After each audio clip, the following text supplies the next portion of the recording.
अमरावती महानगर पालिका के महापौर और उपमहापौर चुनाव में एक बड़ी राजनीतिक हलचल देखने को मिली थी। एमआईएम पार्टी के प्रभाग क्रमांक 21 की नगर सेविका मीराबाई कांबड़े ने महापौर पद के लिए भाजपा और उपमहापौर पद के लिए युवा स्वाभिमान पार्टी के उम्मीदवारों को समर्थन दिया।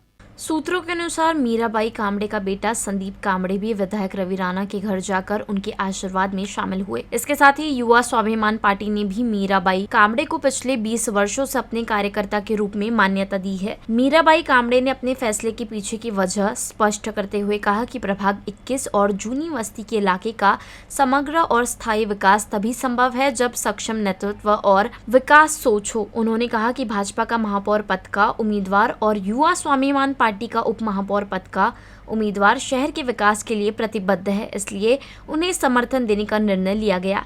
इस कदम को एमआईएम पार्टी के लिए बड़ा झटका माना जा रहा है और विश्लेषकों का मानना है कि आने वाले दिनों में इस निर्णय के प्रभाव अमरावती महानगर पालिका की राजनीति में दिखाई देंगे।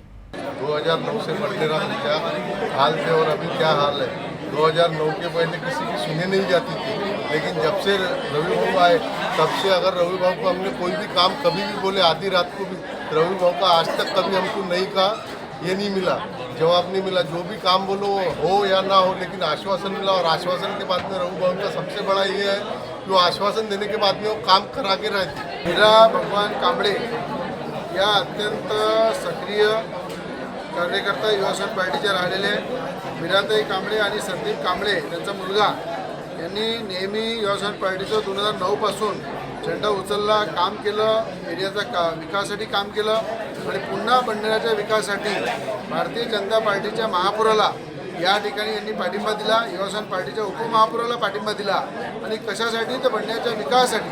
आणि विकासासाठी संदीप कांबळे आणि आमच्या कांबळेताई या दोघांनी पुढे येऊन कुठली पर्वा केली नाही, पण बंडाऱ्याचा विकास हे आमदार रवी राणा करतात, म्हणून सत्तेसोबत राहायला पाहिजे, सत्तेला पाठिंबा दिला पाहिजे।